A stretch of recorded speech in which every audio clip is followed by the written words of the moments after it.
kemarahan, ketersinggungan, keegoisan, cinta akan uang, cinta akan diri sendiri, semuanya itu berasal daripada setan, berasal daripada si jahat yang harus kita buang dari hidup kita. Dengan menggosipi sesama atau membicarakan sesama hanya karena untuk merendahkannya, percayalah, di sana pun saudara sudah terjerat di dalam jebakan iblis. Ya. Jadi anak Elohim yang lahir dari Elohim, dia memiliki benih ilahi. Sebab benih ilahi tetap ada di dalam dia, tetap. Tidak sementara, tetap, dikatakan tetap, tidak berubah-ubah. Ya. Jadi sebagai anak yang lahir dari Elohim, maka benih ilahi harus tetap diam. Namanya juga tetap. Ya. Dan ia tidak dapat berbuat dosa. Dia tidak dapat berbuat dosa. Dia tidak dapat untuk bersaksi dusta. Dia tidak dapat untuk berbohong. Dia tidak dapat untuk mencuri. Apalagi segala sesuatu yang Tuhan laranglah. Segala sesuatu yang Tuhan firmankan. Ya. Karena ia lahir dari Elohim. Jadi kalau saudara masih mampu untuk melakukan kesalahan-kesalahan itu, maka saudara itu sama dengan siapa? Sesuai firman, bukan apa kata saya ya. Kita baca. Inilah tandanya anak-anak Elohim dan anak-anak iblis. Ya. Setiap orang yang tidak berbuat kebenaran tidak berasal dari Elohim. Demikian juga barang siapa yang tidak mengasihi saudaranya. Setiap orang yang tidak berbuat kebenaran tidak berasal dari Elohim. Demikian juga barang siapa yang tidak mengasihi saudaranya. Saudaranya di sini berbicara siapa? Bukan hanya saudara kita sedara. Saudara kita di sini siapa? Umat ciptaan Tuhan. Jadi dengan saudara memburuk-burukan atau memfitnah, itu sudah termasuk apa? Ya, tidak mengasihi. Karena kalau kita mengasihi, ya, bahkan kita menutupi segala kesalahan-kesalahan, menegur dia dengan kasih, bukannya menjatuhkan ya, atau menghimbau orang jauh itu. Si A, si B, si C. Siapa kita harus menghimbau orang untuk menjauhkan sesama? Siapa kita harus menghimbau orang untuk memusuhi? Sadar saudara, itu pekerjaan siapa? Pekerjaan iblis. Sebab Tuhan datang untuk apa? Mempersatukan umatnya. Dengan matinya Tuhan Yahosua di kayu salib, ia telah membatalkan hukum Taurat. Artinya apa? Hukum yang mana? Jangan pula jadi semua hukumnya saudara katakan dibatalkan. Kalau dibahas di terjemahan lain itu tidak membatalkan katanya. Nah, tapi hukum apa yang dibatalkan di sana?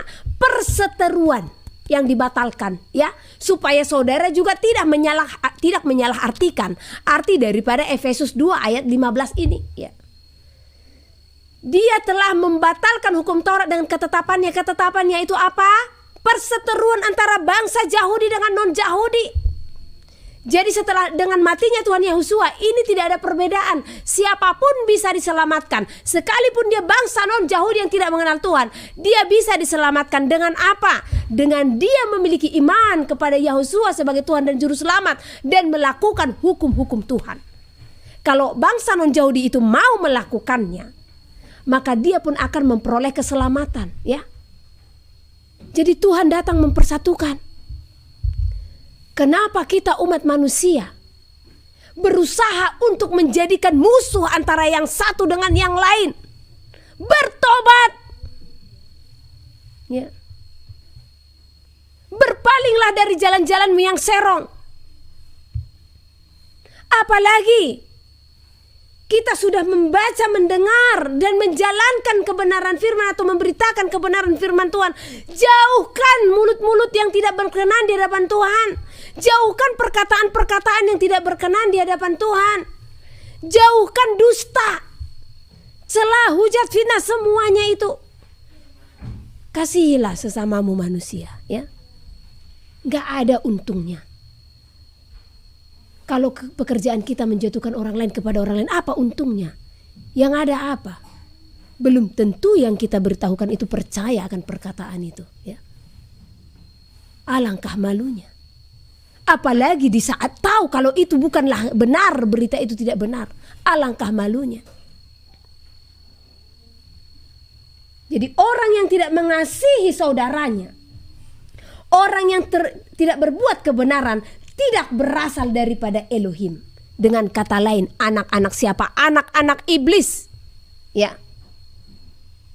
Jadi jangan mau untuk menjadi anak-anak iblis, ya. Bersatu hatilah di akhir zaman ini untuk apa? Memberitakan kebenaran firman Tuhan. Supaya saudara-saudara kita imannya yang tertidur dibangkitkan, ya kan?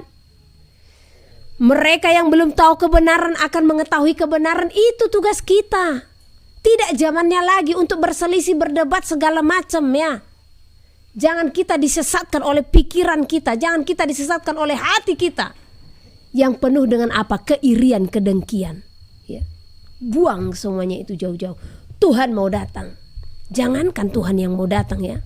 Tanda bilangan sudah ada di depan mata. Itu yang saudara harus pikirkan dari sekarang. Minta hikmat dari Tuhan untuk mengenali supaya kita tidak menerima itu. Intinya kalau peraturan sudah dinyatakan, di mana ada satu peraturan yang diberikan, ya, kepada bumi ini, kita tidak bisa membeli dan menjual tanpa tanda itu, maka ketahuilah itulah dia. Jangan nanti saudara mengatakan itu kan hanya sebatas kemajuan teknologi. Karena kelak apa? Itu akan diciptakan untuk keamanan dunia, menghindari perampok segala macam, ya. Menyatu ke dalam satu sistem. Kita sudah digiring, ya. Jadi nggak ada lagi zamannya kita untuk berbuat yang hal-hal seperti yang kusebutkan tadi. Saatnya fokus akan berita akhir zaman ini. Saatnya fokus dengan apa yang sedang kita hadapi, ya. Simulasi sudah dibuat loh. Simulasi sudah dilewati. Simulasi sudah terjadi dengan apa? Kita nggak bisa bergerak dengan tanpa adanya tanda, ya.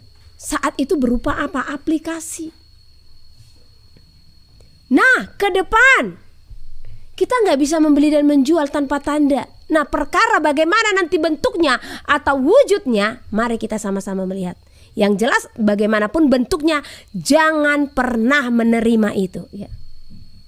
Dan itu akan dimulai dari apa? Kartu identitas, ya. Milikilah hikmat dan bijaksana supaya kita bisa mengenal, mengetahui tanda bilangan itu sudah ada di hadapan kita, ya. Jadi ini saatnya kita menjunjung tinggi kebenaran. Tetapi percayalah, di saat saudara dan saya menjunjung tinggi firman Tuhan itu, apa yang akan kita terima? Aniaya. Aniaya. Karena dikatakan dalam Wahyu yang kita bahas kemarin, ya, mereka akan dibunuh. Orang-orang yang tidak menerima akan dibunuh. Yang tidak menerima tanda bilangan itu adalah orang yang menjunjung tinggi kebenaran firman Tuhan. Tetapi biarlah kita mengalami aniaya di dalam dunia. Asalkan apa? Kita masuk ke dalam kerajaan surga. Semenjak saya hidup di dalam Tuhan, prinsip itu saya nyatakan dalam hati saya. Biarlah sekalipun saya menderita di dalam dunia, asalkan saya masuk surga. Jadi saya tidak peduli mau aniaya apa, mau celah apa yang saya terima di saat menjunjung tinggi firman Tuhan. Saya tidak peduli, ya.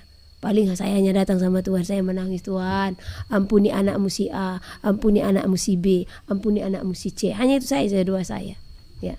Selagi saya ada kesempatan, saya hampiri atau saya chat, ya. Saya sadarkan.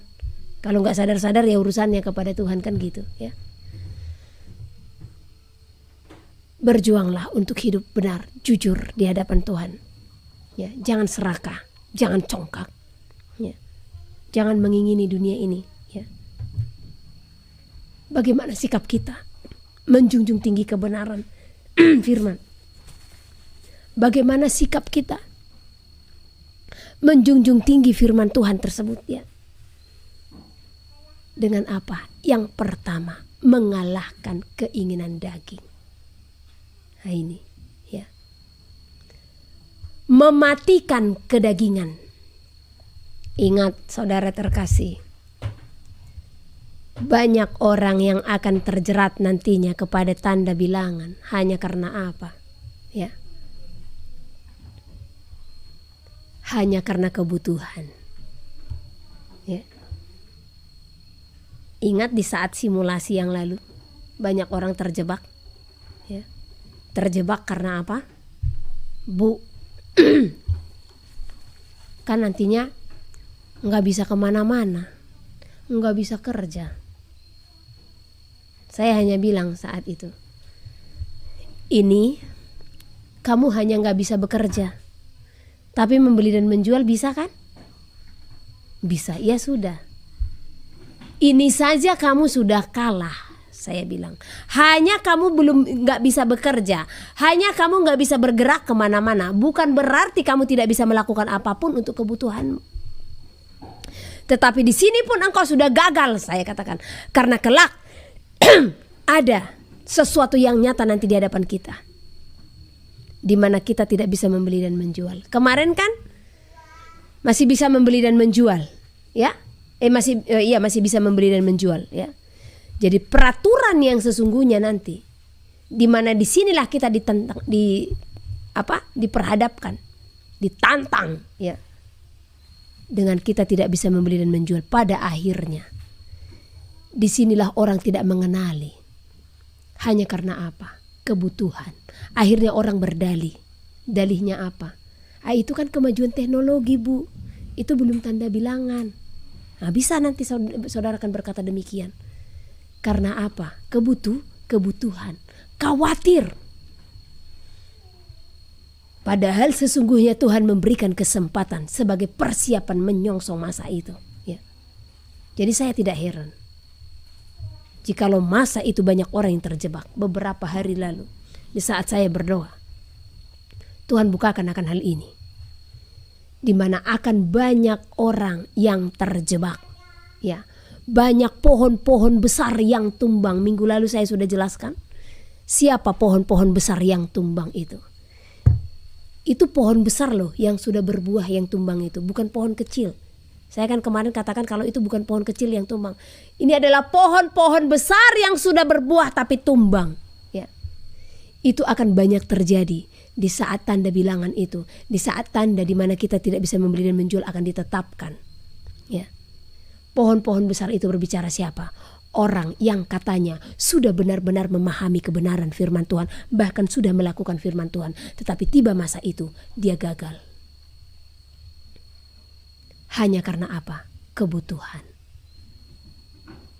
Hanya karena tidak bisa bergerak. Mau makan apa? Ya. Akhirnya orang berdalih, ini belum. Ini hanya sebatas kemajuan teknologi. Jangan terjebak, hati-hati, ya.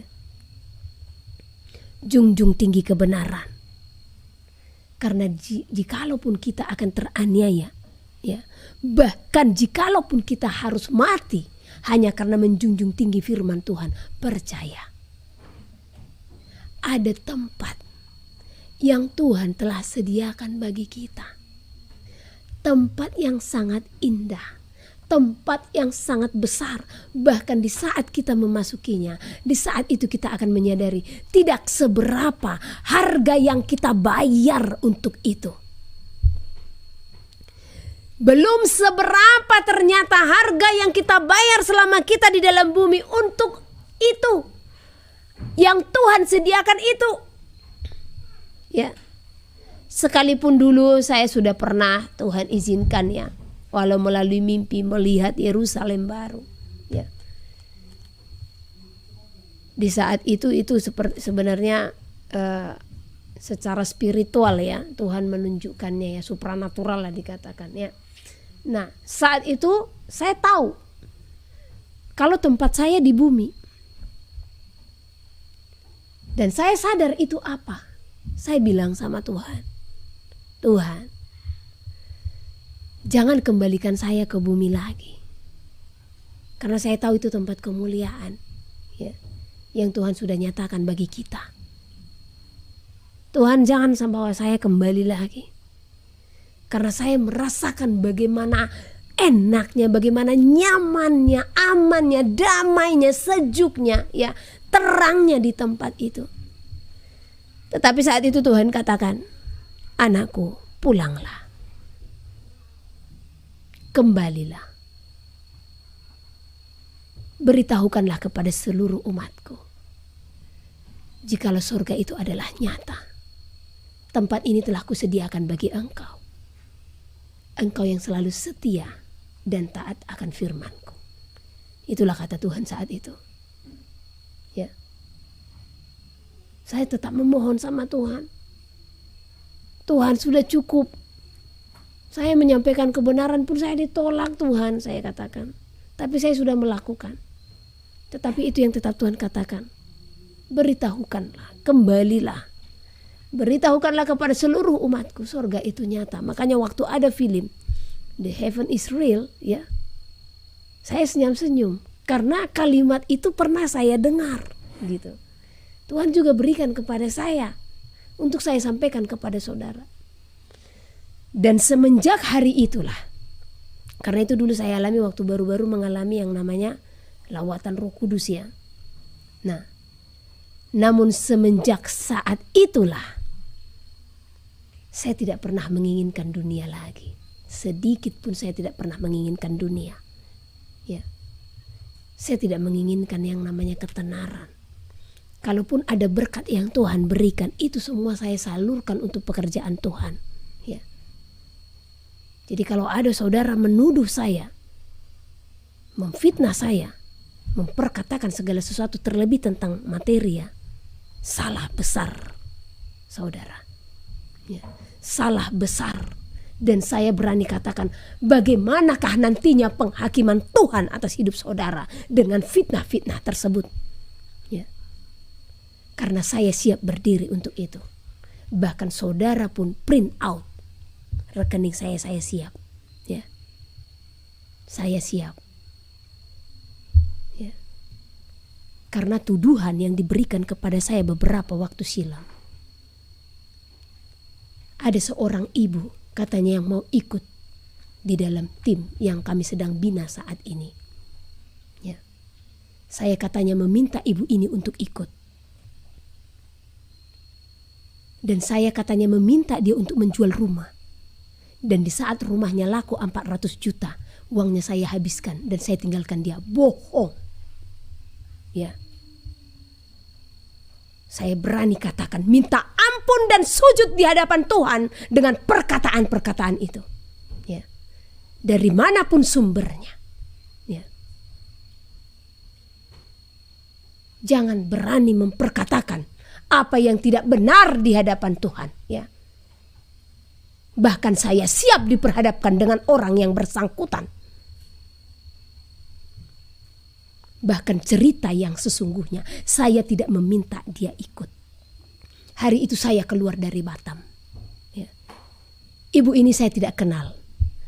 Makanya melalui itu juga saya memiliki pengalaman. Saya harus kenal betul siapa orangnya yang mau saya bina. Jangan nantinya jadi Judas. Ya. Kalau ada cerita lebih daripada ini, saya pun siap mau berhadapan dimanapun. Tetapi terlebih siaplah berhadapan di hadapan Tuhan. Ya. Ibu inilah yang meminta, Bu, dia seorang janda, anak 2. Bawalah kami. Kami mau kemana lagi? Kami yang gak ada tahu kami mau kemana pergi. Apa orang ibu siap? Siap, Bu. Kami membawa mereka, dia dan anaknya, bahkan di dalam ketidakberadaannya. Ya. Saya tidak mau urus, tidak mau tahu tentang harta godong ini siapapun, ya. Itu bukan bagian saya. Ya. Dan pada akhirnya kami hidup bersama-sama. Yang namanya hidup dengan iman, ya, hidup dengan sederhana. Namun pada akhirnya ibu ini memberikan berita sama saya, Bu, rumah saya ada dan laku. Ya, saya akan jual. Ya. Saat itu ibu ini bilang apa sama saya? Bu, nanti saya berjanji mau belikan ini dan itu. Saat itu apa saya bilang sama ibu itu? Bu, jangan pernah berjanji akan segala sesuatu apa yang tidak ada di hadapanmu. Ya. Dan terlebih lagi, di saat itu pun terjadi dan ibu tidak bisa menyanggupi janji itu, maka bagaimana ibu di hadapan Tuhan? Ya. Karena saya bukan orang yang mau memegang janji manusia. Dan hari itu Tuhan memberikan gerakan kepada saya menyampaikan itu. Dan terjadilah. Ya. Dan pada akhirnya ibu ini pun berangkat, ya, untuk menyelesaikan urusannya. Selama 1 bulan dia berada di luar daerah dalam pengurusan rumahnya. Ya. Dan saya pun tidak mau tahu. Mau rumahnya laku, mau bagaimana, mau kemana dia buat, saya tidak mau tahu. Ya. Dan berapa itu laku, saya tidak mau tahu. Yang saya mau tahu, saya menuntun dia di dalam kebenaran firman Tuhan. Ya. Nah, pada akhirnya setelah 1 bulan, ibu ini pun SMS saya. Bu, saya memutuskan untuk tidak bergabung. Hanya karena apa? Perbedaan pengajaran yang telah dia terima selama 1 bulan di kota itu. Ya. Dan saya juga, kalau kita tidak satu di dalam pengajaran, satu di dalam pelayanan, satu di dalam roh, bagaimana kita akan bersama? Ya. Pada akhirnya ibu itu pun memutuskan untuk tidak bergabung. Ya. Setelah rumahnya terjual. Sebelumnya kami sudah bersama-sama selama 1 tahun. Saya tidak pernah menuntut apapun. Ya. Karena tanggung jawab saya di saat dia datang bersama anaknya, ya, dan dia menyatakan dirinya, itu tanggung jawab saya di hadapan Tuhan. Jadi siapapun tim yang Tuhan percayakan, itu adalah tanggung jawab saya di hadapan Tuhan. Ya, yang tidak akan bisa saya tuntut apapun. Dan pada akhirnya, jadi cerita terbalik ya, katanya saya menghabiskan uang 400 juta dan saya meninggalkan, salah besar. Bahkan setelah rumahnya lakulah, ya, kami ditinggalkan. Jadi tolong bagi yang menyebarkan ini hati-hati. Jangan menyebarkan kebohongan di hadapan Tuhan. Apalagi berbicara masalah uang. Ya. Hidup kami sederhana. Alangkah jahatnya jika saya melakukan hal yang seperti itu. Ya. Jadi bertobatlah. Ya. Saya bukakan ini untuk menyadarkan saudara karena saya tahu juga ini pun akan didengarkan. Ya, bahkan saudara bisa bertanya kepada yang bersangkutan.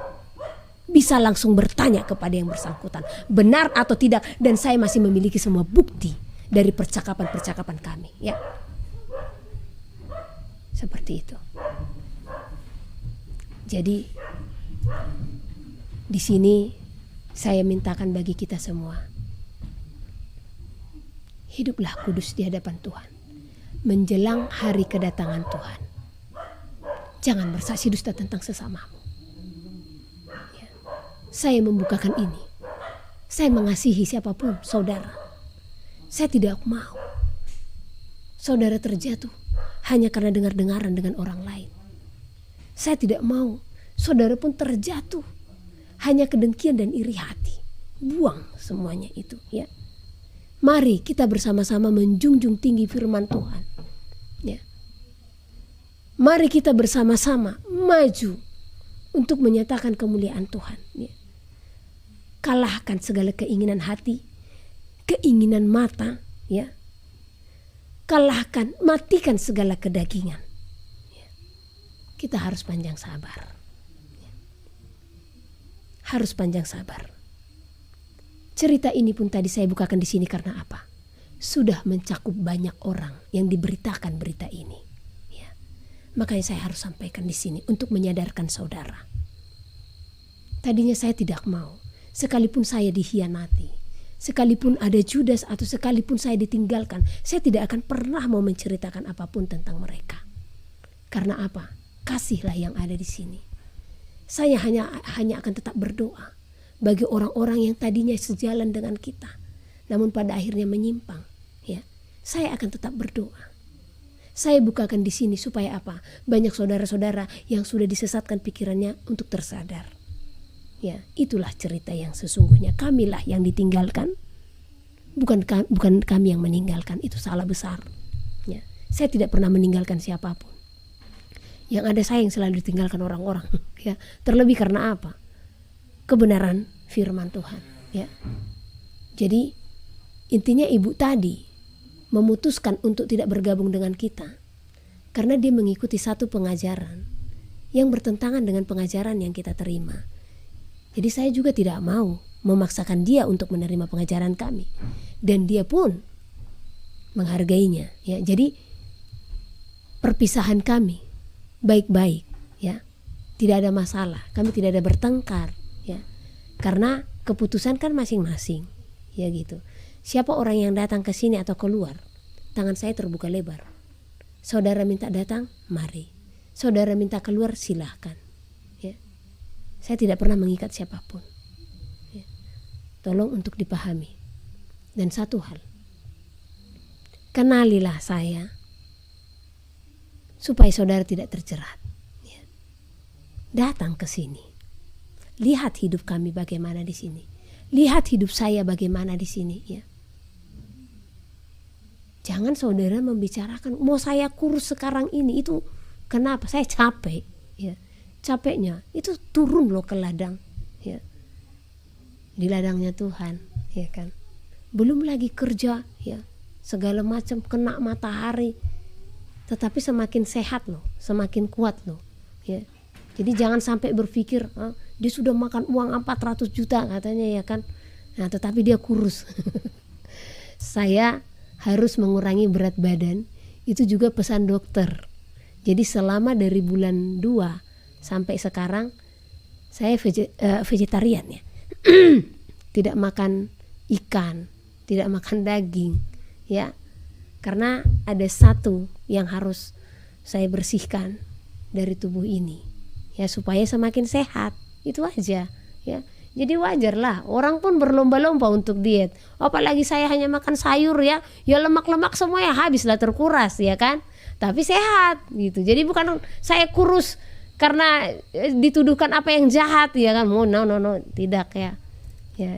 Jadi saya sengaja untuk pola hidup sehat supaya kembali ke berat badan yang normal sesuai dengan tinggi badan saya, karena tinggi saya. Jangan kaget, ya. Semua jangan kaget. Saya hanya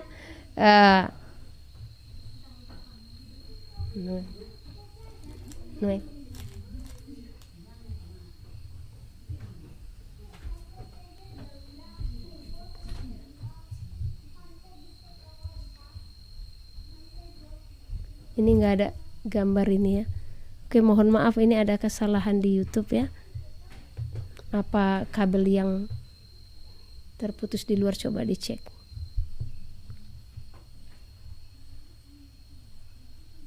Mohon komennya supaya kita bisa melihat apa ini masih berjalan. Kalau di FB masih berjalan, ya.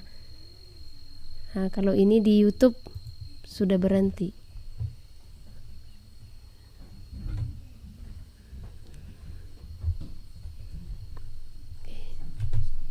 Masih dicek, ya.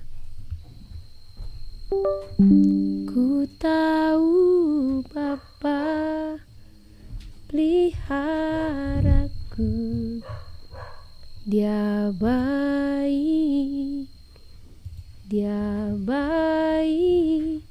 Ku yakin Dia selalu sertaku, Dia baik bagiku. Oke, sudah normal?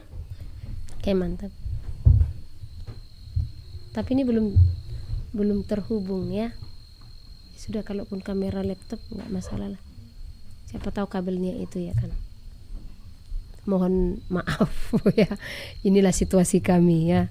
Ini keberadaannya, ya, dengan segala fasilitas yang ada, ya. Haleluya. Namun firman Tuhan tetap nyata. Ya, firman Tuhan tetap diberitakan, ya. Mau alat seadanya, mau kamera juga biasa aja, ya kan.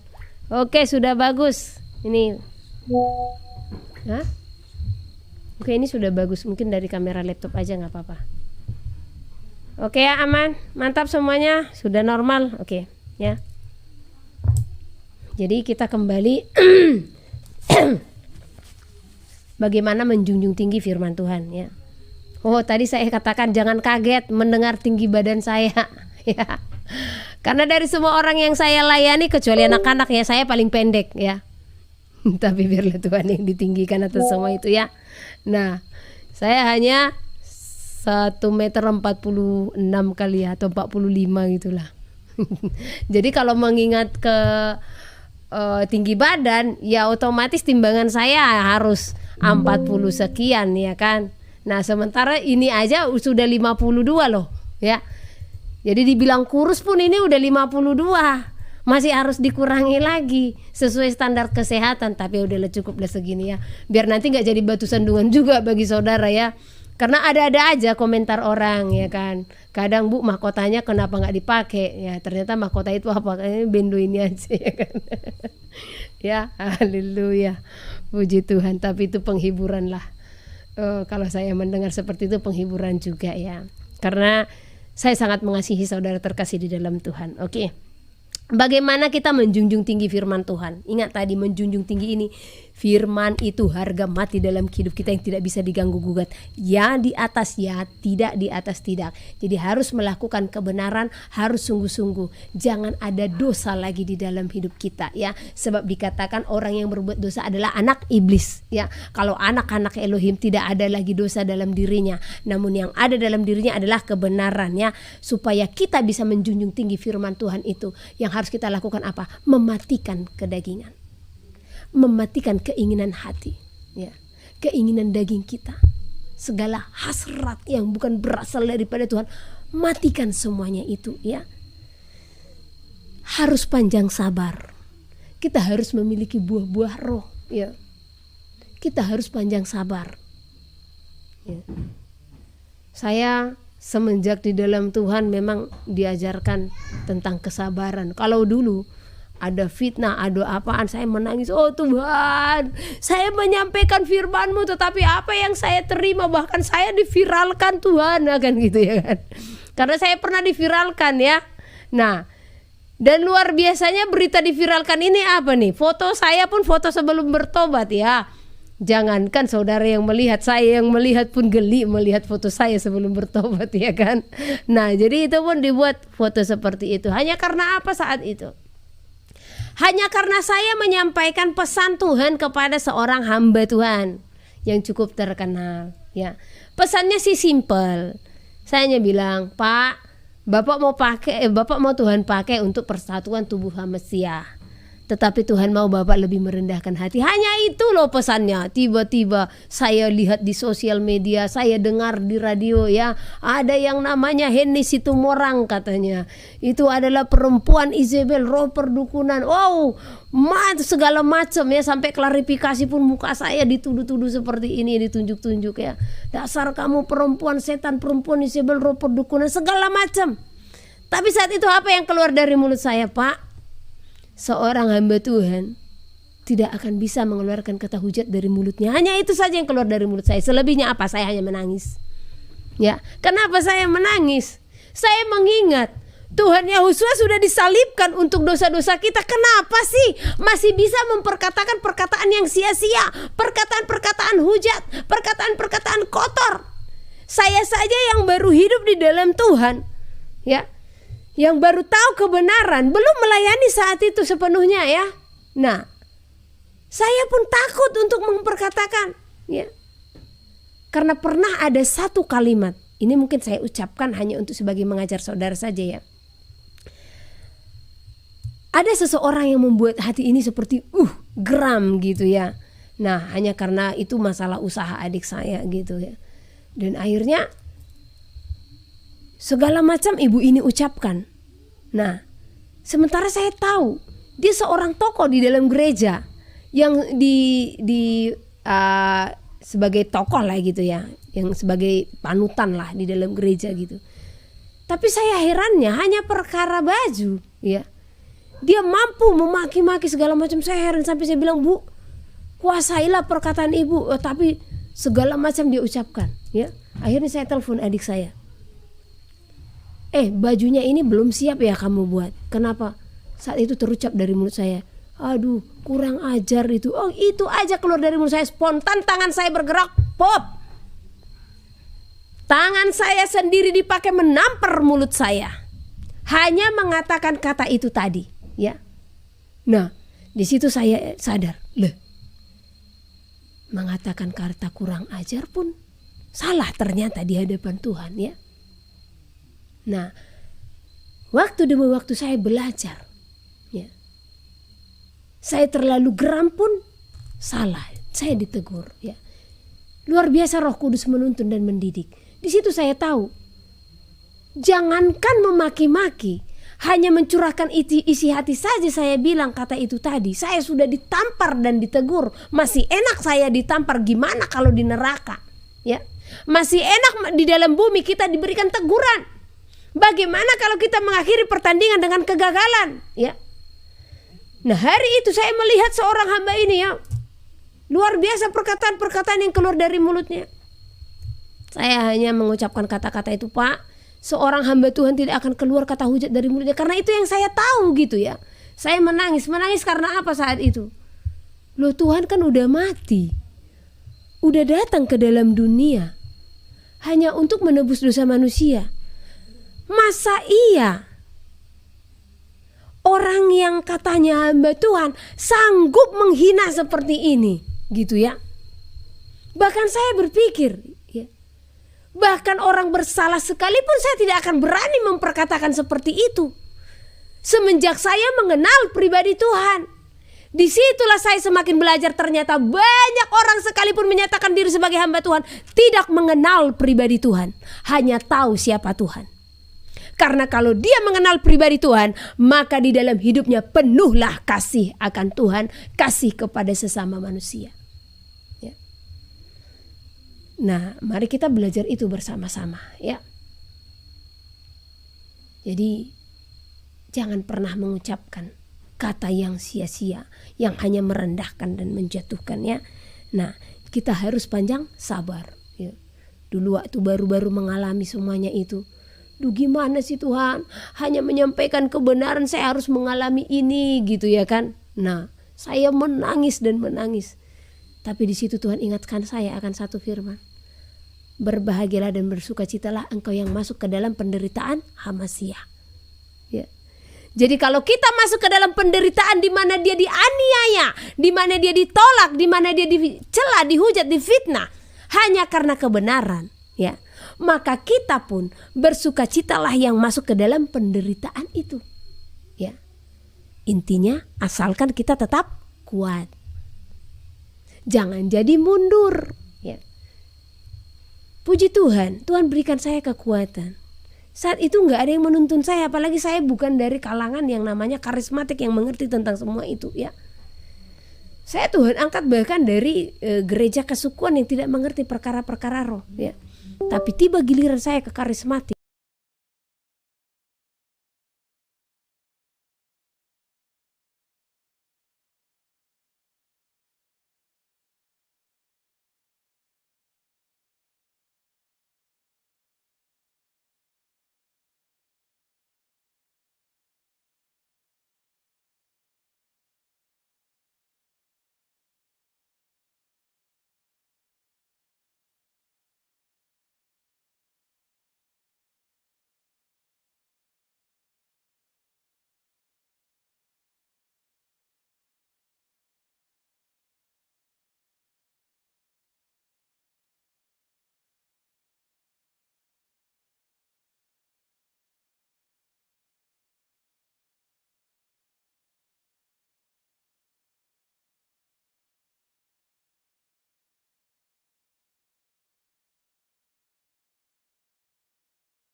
Ini gangguan apa, orang kabel-kabelnya pun ini sudah harus sini ya kan. Haleluya. Oke, sudah kedengaran?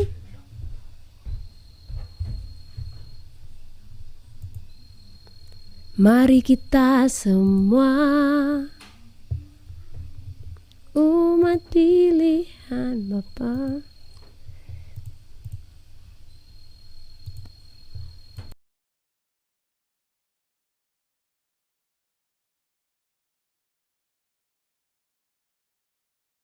Diatur ya. Ini tadi yang di YouTube ini sampai di mana tadi? Dari sejak kata karismatik. Oke ya. Jadi waktu saya masuk di gereja karismatik dulu ya, bahkan saya dicela sama orang-orang di sana. Jadi saya hanya belajar firman Tuhan, belajar mengenal pribadi Tuhan ya. Di sana saya melihat di saat dia dicela, di saat dia dianiaya ya. Sudah? Oke. Sudah oke. Nah, di saat dia dianiaya, yang ada dia disalibkan. Apa yang Tuhan katakan? Bapa, ampunilah mereka, sebab mereka tidak tahu apa yang mereka perbuat ya. Nah, jadi itu pelajaran besar bagi saya. Wow, ini luar biasa banget ini. Ini sesuatu yang harus saya pelajari ini. Jelas-jelas manusia ciptaannya. Jelas-jelas dia yang menjadikan manusia ya. Tetapi bisa-bisanya manusia itu pun sanggup untuk menyalibkan dia. Ya. Lah, ternyata penderitaan saya tidak seberapa. Ya. Udah aku baca komennya ada dari karismatik tadi ya. Dan ternyata penderitaan yang saya alami belum seberapa dengan apa yang Tuhan alami gitu ya. Disitulah aku belajar. Aku belajar menuliskan nama orang-orang yang menganiaya saya, yang mencela saya, yang menghujat. Sakit sebenarnya ya, tapi saya berjalan terus ya. Saya diingatkan Tuhan untuk mengampuni ya. Waktu Tuhan ingatkan untuk mengampuni ya, ampunilah sesamamu ya. Karena kalau kita tidak mengampuni, Tuhan pun tidak akan mengampuni kesalahan-kesalahan kita. Wow. Nah, jadi luar biasa firman Tuhan ini untuk mendidik dan mengajari kita ya. Luar biasa firman Tuhan untuk menuntun kita. Di sanalah aku belajar untuk tidak menyakiti sesama. Sekalipun aku banyak menyakiti, sekalipun aku banyak tersakiti, namun saya selalu belajar untuk tidak menyakiti, terlebih dengan perkataan ya. Kalau itu pesan Tuhan, saya sampaikan ya. Nah, jadi firman Tuhan mengajari kita apa yang patut kita perbuat ya. Dari sanalah saya mulai belajar panjang sabar menghadapi hal-hal yang demikian. Saya juga diajarkan seperti itulah ujian-ujian yang harus saya terima. Karena kalau tanpa ujian, gimana kita teruji, ya kan? Gimana kita terbukti kemurniannya, ya? Kalau tidak ada ujian atau pencobaan yang kita hadapi, bagaimana kelihatan kita emas murni atau tidak? Ya. Nah, dari sanalah saya mulai bisa belajar untuk berkata, thank you Lord. Semua kau izinkan terjadi, beri damai, sukacita di hati. Ternyata apa yang Tuhan izinkan terjadi, ada pembelajaran yang kita ambil maka di sana akan ada damai sejahtera diam di dalam kita, ya. Di sanalah kita semakin belajar untuk bahkan semakin mengasihi, karena di saat orang berbuat kesalahan kepada kita, itu ujian berat, di mana Tuhan mengajarkan kita untuk mengasihi orang yang bersalah, sebagaimana Tuhan melakukannya di kayu salib. Bapa, ampunilah mereka, sebab mereka tidak tahu apa yang mereka perbuat. Ya. Jadi jikalau ada orang yang bersalah kepadamu, selidiki hatimu. Apakah engkau mampu untuk mengampuninya? Apakah engkau mampu untuk mengasihinya? Apakah engkau mampu untuk tidak membencinya? Luar biasa keren firman Tuhan. Kalau kita membenci, firman Tuhan juga mengajarkan apa? Jikalau engkau membenci saudaramu, engkau sama dengan seorang pembunuh manusia. Seorang pembunuh manusia tidak akan layak untuk masuk ke dalam kerajaan sorga. Tidak akan mendapat hidup kekal. Ya. Nah, firman inilah yang mengajari saya sampai detik ini melalui tuntunan Roh Kudus-Nya. Terpujilah nama Tuhan. Bahkan Roh Kuduslah yang mengajari saya, menuntun saya melakukan kebenaran firman Tuhan. Ya. Yang saya tidak dapatkan dari gereja-gereja di mana dulu saya pernah beribadah di dalamnya. Karena sudah banyak gereja-gereja yang memiliki doktrin masing-masing. Ya. Jadi kalau saudara katakan, Bu, kenapa sih ibu ibadah di Sabat? Kenapa sih ibu tidak makan binatang haram? Saya tidak diajarkan doktrin manapun. Saya hanya diajarkan oleh Roh Kudus melalui firman-Nya. Dan bagi saya akan menjunjung tinggi kebenaran firman Tuhan. Saya akan menjunjung tinggi firman Tuhan. Sebab firman Tuhan adalah kudus, yang tidak bisa diganggu-gugat, yang tidak bisa ditiadakan. Karena bagi saya, apa sulitnya melakukan itu semua? Ya kan? Hanya untuk penguasaan diri. Tidaklah sulit. Namun tetap berjuang. Bukan saya katakan saya sudah sempurna untuk melakukannya. Tidak ada yang sempurna. Ya. Namun Tuhan telah datang untuk menyempurnakan. Ya. Nah, di dalam segala apa yang kita lakukan, Dia datang menyempurnakan. Dengan melihat kesetiaan kita, dengan melihat ketaatan kita, dengan melihat perjuangan kita, ya. Jadi berjuang. Nah, tadi untuk bagaimana kita menjunjung tinggi firman Tuhan itu, salah satunya adalah panjang sabar, ya. Nah, bertekun. Di dalam ketekunan kita akan tahan uji, ya. Nah, berikutnya juga melakukan firman Tuhan itu dengan apa? Ketulusan. Ya, jangan dengan paksaan. Lakukan itu sebagai hamba. Kita semua hamba. Hamba Tuhan itu apa? Ya, orang-orang yang Tuhan percayakan untuk masuk ke dalam kerajaan-Nya. Hamba Tuhan itu ya kita semua, ya kan? Nah, karena seorang hamba bekerja untuk Tuhan, ya, bekerja untuk Dia, ya. Jadi dengan ketulusan hati kita harus melakukan firman Tuhan. Ya. Kita adalah perpanjangan tangannya untuk menyatakan firman Tuhan kepada setiap umat Tuhan. Siapapun yang kita kenal, saudara kita. Jangan pula saudara melakukan semua hanya untuk menyelamatkan diri sendiri. Tetap beritakan kebenaran firman, ya. Nah, tetap lakukan kebenaran firman Tuhan. Kenapa kita harus menjunjung tinggi kebenaran itu? Semua itu hanya bagi kemuliaan Tuhan, ya, tidak lebih daripada itu. Hanya bagi kemuliaan Tuhan, karena tidak ada yang bisa kita lakukan untuk membalas kebaikannya, tidak ada yang bisa kita lakukan untuk membalas pengorbanannya selain daripada menjunjung tinggi kebenaran firman Tuhan ini. Ya. Nah, kita harus mampu hidup di dalamnya, ya.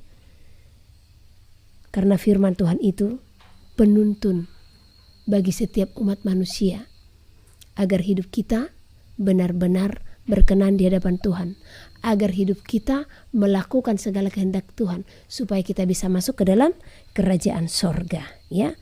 Nah, itulah tujuan kita menjunjung tinggi firman Tuhan. Tadi ada pesan-pesan yang Tuhan berikan bagi kita, ya. Nah, jadi pesan ini akan selalu saya berikan kepada saudara sebagai perpanjangan yang Tuhan percayakan. Kita bersyukur, ya, selalu ada pesan ini bagi kita semua. Ingat pesan yang tadi. Yang pertama yang Tuhan ajarkan di sini, jangan bersaksi dusta tentang sesamamu, ya. Namun sekalipun engkau dituduhkan apa yang jahat, jangan pernah membenci sesamamu, ya. Saya sudah cukup kenyang dihina orang, difitnah orang, ya. Bahkan karena saya menyampaikan pesan Tuhan, ya. Saya itu difitnah, dihujat habis-habisan, udah kenyang, udah biasa. Tapi puji Tuhan, ya. Karya nyata yang terbesar yang paling saya syukuri, saya nggak bisa benci orang. Ini harus saya saksikan kepada saudara. Tuhan percayakan berbahasa roh, menafsirkan bahasa roh, nubuat segala macam Tuhan berikan. Tetapi yang paling saya syukuri, pemberian yang paling nyata yang Tuhan nyatakan adalah kasih. Ya. Hanya ini yang saya syukuri. Hanya ini yang membuat saya benar-benar selalu mengucap syukur kepada Tuhan.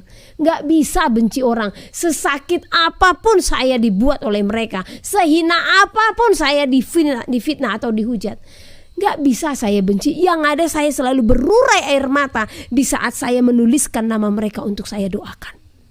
Jadi terima kasih untuk saudara-saudaraku, ya. Dengan ujian yang Tuhan izinkan terjadi, kemurnian pun semakin terpancarkan. Hanya satu yang saya minta, janganlah dipakai untuk mencobai saudaramu, ya. Jangan dipakai untuk menjatuhkan saudaramu.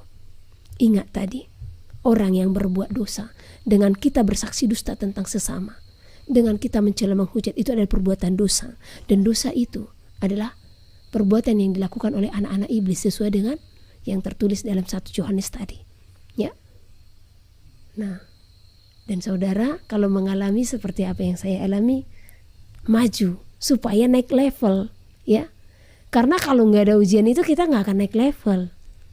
Yang ada penyertaan Tuhan dan bawa Tuhan semakin naik, terpujilah nama Tuhan. Karena itu tujuan hidup saya, hanya untuk mencapai destiny, untuk masuk ke dalam kerajaan surga. Walau apapun badai yang akan saya lalui, saya akan lewati. Satu yang saya tahu, dia akan mendahului langkah saya. Satu yang saya tahu juga, ya, Tuhan tidak akan pernah membiarkan, ya. Haleluya. Saya akan bacakan pesan Tuhan yang Tuhan berikan, ya. Ini masih berjalan? Oh, masih. Mungkin di laptop aja dia yang ini, ya. Oke, di laptop dia gambarnya berhenti. Oke, saya akan baca, ya. Ini tanggal 5 bulan Agustus 2023, ya. Tuhan berfirman bagi kita semua sebagai pesan yang harus kita lakukan, ya. Jangan mengingini apapun di bumi ini yang membuatmu jauh daripada firman Tuhan, ya. Kenapa Tuhan katakan ini bagi kita hari ini? Karena memang Tuhan telah menunjukkan keadaan di dalam bumi ini, ya. Sudah semakin dekat. Kalau saudara mengingini segala apa yang ada di dalam bumi ini, percaya itu yang akan menyeret saudara nantinya untuk menerima tanda bilangan itu, ya. Karena segala sesuatu akan dipegang oleh sistem, akan diatur oleh sistem. Harta saudara, apapun yang saudara miliki, ya. Makanya berhikmat. Berikutnya, jangan mengagumi bumi ini di dalam segala keadaannya. Banyak orang mengagumi segala apa yang ada di dalam bumi ini dengan segala keadaannya, ya. Satu contoh, mengagumi suami lebih daripada Tuhan, mengagumi istri lebih daripada Tuhan, mengagumi anak-anak lebih daripada Tuhan, mengagumi harta benda lebih daripada Tuhan, bahkan mengagumi seorang hamba yang menyatakan diri sebagai hamba Tuhan lebih daripada Tuhan itu sendiri. Banyak itu terjadi. Orang lebih mengagumi hamba Tuhan daripada Tuhan itu sendiri. Ya. Nah, berikutnya, jangan khawatir. Jadi ini pesan-pesan yang diberikan, poin-poinnya ini. Ini mengingatkan kita supaya tidak terjerat dengan nantinya segala sistem yang akan diberlakukan, ya. Jangan khawatir. Kenapa Tuhan perintahkan kita untuk tidak khawatir? Karena kekhawatiranlah, ya, manusia banyak terjerat. Bahkan karena kekhawatiranlah manusia pun banyak menghina, ya. Karena kekhawatiran pun manusia banyak memberontak, ya. Beberapa waktu lalu saya ada kenalan, ya, ini di satu kota lah, ya. Nah, di Kepulauan Riau. Jadi saya menyampaikan pesan Tuhan, ya. Di dalam pesan Tuhan itu mereka diperintahkan untuk keluar dari tempat mereka dan melayani di kampung mereka. Nah, saat itu, dan bapak ini pun sudah resign dari pekerjaannya, ya. Nah, dulu sebelum dia resign, saya pernah ketemu dengan beliau 2021. Nah, sebelum dia resign saya sudah menyampaikan, Tuhan menginginkan bapak untuk keluar dari pekerjaan, ya. Nah, saat itu kita masih sepakat dengan istri, dan istri pun setuju, ya. Karena istri pun sebelumnya sudah menyatakan hal itu, karena istri katakan kalau dia itu dipakai untuk melayani Tuhan, ya. Nah, akhirnya dia yang tadinya kerja di luar pulau juga, ya, udah lumayan memang posisinya, ya. Dia saat itu waktu saya sampaikan ya menolak pasti, ya kan. Apalagi posisi sudah bagus di dalam perusahaan, ya. Tapi yang namanya pesan Tuhan saya harus sampaikan. Nah, namun tidak berapa lama saya dengar ternyata beliau resign, ya. Nah, istrinya menyampaikan kepada saya, oh puji Tuhan Bu, suamiku sudah resign. Kami harus melakukan apa yang menjadi tugas kami di dalam Tuhan. Oke. Bulan 11 atau bulan 12 kemarin saya menjumpai mereka atas tuntunan Tuhan, ya. Nah, di saat saya menjumpai mereka, saya menyampaikan apa yang menjadi tujuan Tuhan, karena bapak ini sebenarnya Tuhan pakai luar biasa, ya. Nah, apalagi bahasa Inggrisnya keren. Jadi sebelum saya menyampaikan pesan Tuhan, saya diberi mimpi oleh Tuhan. Nah, mimpi itu ada 2. Mimpi pertama, saya kan tidur di rumah mereka, ya. Waktu saya tidur di rumah mereka, di dalam mimpi pertama ada malaikat. Nah, malaikat ini bilang sama saya, tolong kedua anaknya, ya, anaknya ada 2. Tolong kedua anaknya. Terus saya bilang sama mamanya, sama istrinya, Bu, tadi malam saya mimpi. Di dalam mimpi itu ada malaikat, dan malaikat katakan untuk menolong kedua anak ibu. Namun sebenarnya waktu mimpi itu ada, paginya langsung saya berdoa, gitu, ya. Anaknya laki-laki perempuan. Saya berdoa sama Tuhan. Tuhan, ada apa sebenarnya dengan anak-anaknya? Nah, Tuhan bukakan. Nah, tetapi ibu itu menceritakan kejatuhan-kejatuhan daripada kedua anak tersebut, dan itu sesuai dengan apa yang Roh Kudus konfirmasikan ke saya. Nah, cuman saya tidak terlalu beritahukan, ya. Nah, berikutnya, setelah 2 atau 3 hari saya bermimpi lagi, karena di rumahnya itu hampir 1 bulan hari itu hanya untuk menuntun dan membimbing bapak ini untuk menyatakan panggilan, ya. Nah, di mimpi berikutnya ada malaikat. Malaikat ini berbicara kepada istrinya, ya. Nah, jadi tangan malaikat itu mengunjuk istrinya seperti ini. Mengapa jadi engkau yang menghalangi panggilan suamimu? Hanya itu jelas sekali saya dengarkan, ya.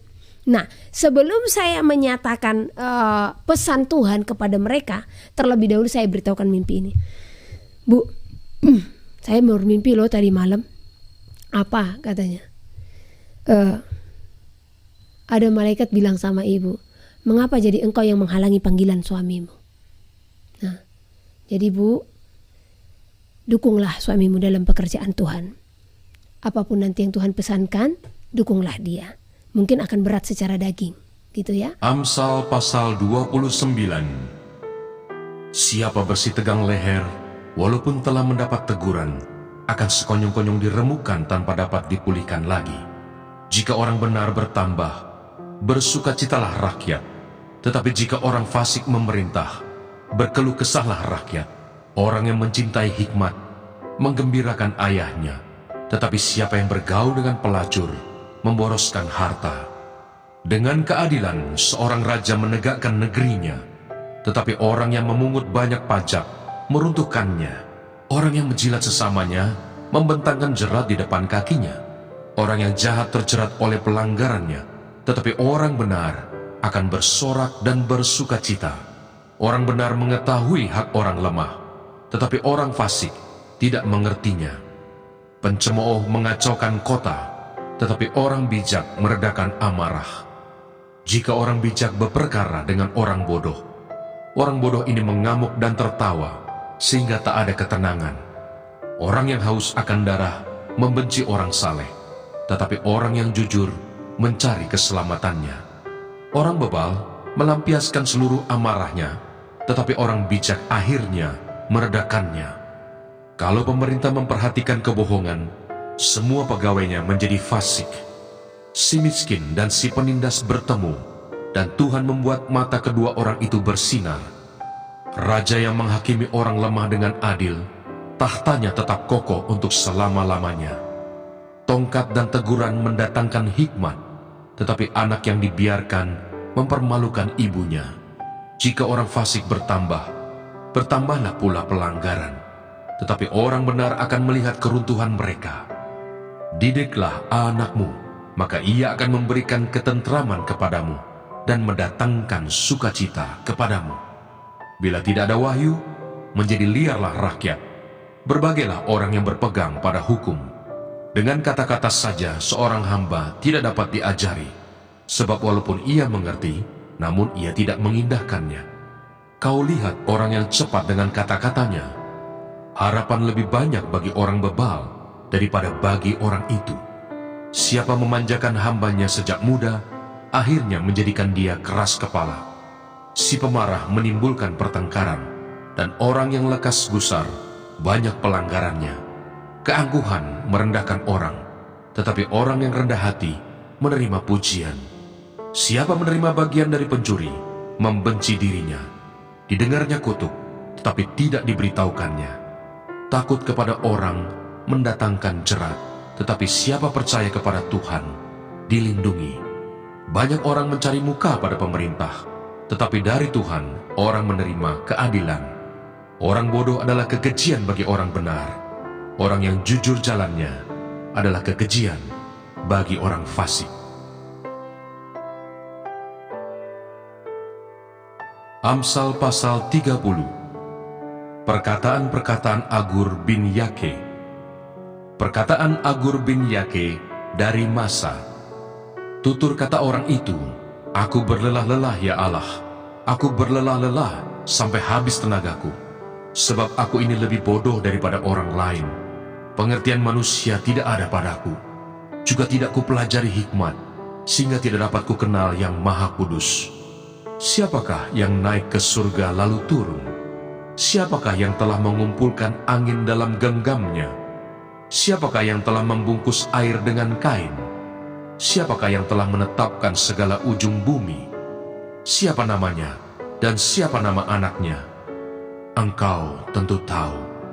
Semua firman Allah adalah murni. Ia adalah perisai bagi orang-orang yang berlindung padanya. Jangan menambahi firman-Nya, supaya engkau tidak ditegurnya dan dianggap pendusta. Dua hal aku mohon kepadamu, jangan itu kau tolak sebelum aku mati, yakni, jauhkanlah daripadaku kecurangan dan kebohongan. Jangan berikan kepadaku kemiskinan atau kekayaan. Biarkanlah aku menikmati makanan yang menjadi bagianku, supaya kalau aku kenyang, aku tidak menyangkalmu dan berkata, siapa Tuhan itu? Atau kalau aku miskin, aku mencuri dan mencemarkan nama Allahku. Jangan mencerca seorang hamba pada tuannya, supaya jangan ia mengutuki engkau, dan engkau harus menanggung kesalahan itu. Ada keturunan yang mengutuki ayahnya, dan tidak memberkati ibunya. Ada keturunan yang menganggap dirinya tahir, tetapi belum dibasuh dari kotorannya sendiri. Ada keturunan yang berpandangan angkuh, yang terangkat kelopak matanya. Ada keturunan yang giginya adalah pedang, yang gigi geliginya adalah pisau, untuk memakan habis dari bumi orang-orang yang tertindas, orang-orang yang miskin di antara manusia. Si lintah mempunyai 2 anak perempuan, untukku dan untukku. Ada 3 hal yang tak akan kenyang, ada 4 hal yang tak pernah berkata cukup. Dunia orang mati dan rahim yang mandul, dan bumi yang tidak pernah puas dengan air, dan api yang tidak pernah berkata cukup. Mata yang mengolok-olok ayah dan enggan mendengarkan ibu akan dipatuk gagak lembah dan dimakan anak Raja Wali. Ada 3 hal yang mengherankan aku, bahkan ada 4 hal yang tidak ku mengerti. Jalan Raja Wali di udara, jalan ular di atas cadas, jalan kapal di tengah-tengah laut, dan jalan seorang laki-laki dengan seorang gadis. Inilah jalan perempuan yang berzina. Ia makan, lalu menyeka mulutnya dan berkata, "Aku tidak berbuat jahat." Karena 3 hal bumi gemetar, bahkan karena 4 hal ia tidak dapat tahan. Karena seorang hamba, kalau ia menjadi raja. Karena seorang bebal, kalau ia kekenyangan makan. Karena seorang wanita yang tidak disukai orang, kalau ia mendapat suami.